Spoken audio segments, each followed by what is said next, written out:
નમસ્કાર દર્શક મિત્રો, બનાસકાંઠાના રાજકારણમાં ફરી એકવાર મોટો માહોલ ગરમાઈ રહ્યો છે. જી હા મિત્રો, કોંગ્રેસના દિગ્ગજ નેતા જ્ઞાનીબેન ઠાકોર દ્વારા કરાયેલ એક નિવેદનને હવે રાજકીય તોફાન મચાવી દીધું છે હલચલ. શું આ નિવેદન જ્ઞાનીબેન ઠાકોરને મોંઘું પડશે? હવે બેનના બચાવમાં કોણ ઊભું રહેશે? વિડીયો આખો જુઓ, કારણ કે વાત છે સત્તા સંબંધ અને સંઘર્ષની.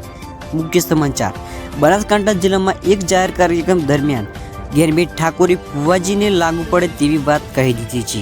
આ નિવેદન બાદ સોશિયલ મીડિયા પર ભારે વિરોધ, રાજકીય વિરોધનો હુમલો અને પોતાના પક્ષની અંદર પણ અસંતોષ સ્વર, આ બધું એકસાથે જોવા મળી રહ્યું છે. જ્ઞાનીબેન ઠાકોરે જે શબ્દો વાપર્યા તેને લઈને ઘણા લોકોનું કહેવું છે કે આ નિવેદન વ્યક્તિગત સીમા ઓળંગે છે. રાજકારણમાં ભાષાની મર્યાદા તૂટી જાય છે. જ્યારે બીજી તરફ જ્ઞાનીબેન ઠાકોરના સમર્થકો કહે છે કે તેના શબ્દો તોડમરોડ કરી રજૂ કરવામાં આવ્યા હતા. હકીકત અલગ છે. વાત રાજકીય સંદર્ભમાં હતી.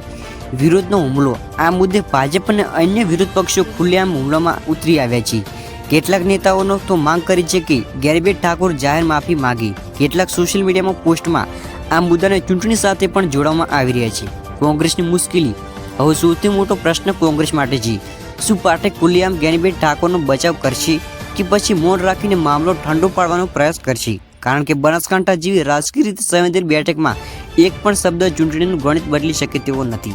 જ્ઞાનીબેન ઠાકોર શું કહેશે? હજી સુધી જ્ઞાનીબેન ઠાકોર તરફથી સ્પષ્ટ માફી કે સંપૂર્ણ ખુલાસો આવ્યો નથી. પણ રાજકીય જાણકારો માને છે કે આ વિવાદ હવે માત્ર નિવેદન પૂરતો નથી રહ્યો. આ હવે રાજકીય પ્રતિષ્ઠાનો પ્રશ્ન બની ગયો છે. આગળ શું થશે? આગામી દિવસોમાં પાર્ટીનું સ્ટેન્ડ, જાહેર પ્રતિભાવ અને વિરોધીઓની રણનીતિ આ બધું નક્કી કરશે. જ્ઞાનીબેન ઠાકોર આ વિવાદમાંથી મજબૂત બનીને બહાર આવશે કે નબળી? એન્ડી, તમને શું લાગે છે? જ્ઞાનીબેન ઠાકોરનો બચાવ થવો જોઈએ કે નિવેદન ખરેખર અયોગ્ય હતું? તમારો મત કોમેન્ટમાં જરૂર જણાવજો. આજે અમે નવી વાત લઈને આવ્યા છીએ, જેને લઈને બનાસકાંઠાનું રાજકારણ ગરમાઈ ગયું છે. કોંગ્રેસના ફાયર બ્રાન્ડ નેતા જ્ઞાનીબેન ઠાકોર એક જાહેર મંચ પરથી જે બોલી ગયા એ હવે તેમના માટે જ મોટો પ્રશ્ન બની ગયો છે. શું એક શબ્દ આખી રાજકીય કારકિર્દી પર ભાડે પડી રહી છે? હવે જ્ઞાનીબેન ઠાકોરને કોણ બચાવશે? ઘટના શું છે? બનાસકાંઠામાં યોજાયેલ એક કાર્યક્રમ દરમિયાન જ્ઞાનીબેન ઠાકોરે ભાષણ આપતી વખતે ફુવાજી સંબંધિત ઉલ્લેખ કર્યો. આ ઉલ્લેખ મજાક હતો કે તીખો પ્રહાર? રાજકીય સંદેશ હતો કે વ્યક્તિગત ટિપ્પણી? આ પ્રશ્ન સાથે વિડીયો ક્લિપ વાયરલ થતા જ રાજ્યસભામાં ચર્ચા શરૂ થઈ ગઈ છે. વિવાદ કેમ વધ્યો? જેમ જેમ ક્લિપ ફેલાઈ તેમજ સોશિયલ મીડિયામાં વિરોધ, રાજકીય વિરોધોનો આક્ષેપ. ઘણા લોકોનું કહેવું એવું છે કે રાજકારણમાં ટીકા યોગ્ય છે, પણ પારિવારિક સંબંધોને લાગુ પડવું ખોટું છે.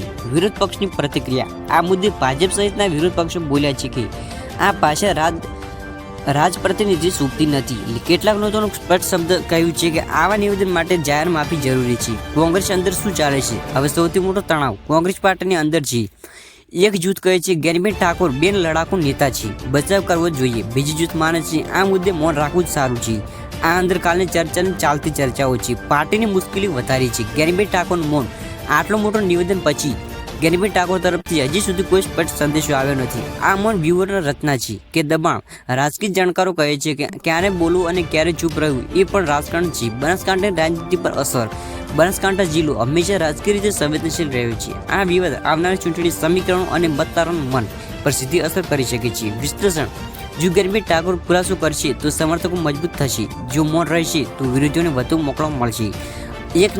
એક નાની લાગતી વાત હવે મોટો રાજકીય દાવમાં ફેરવાઈ ગઈ છે. હવે કોણ બચાવશે? પ્રશ્ન હજી યથાવત છે. પાર્ટી ખુલ્લેઆમ આગળ આવશે કે આ વિવાદ જ્ઞાનીબેન ઠાકોરને એકલા જ ચલાવવો પડશે?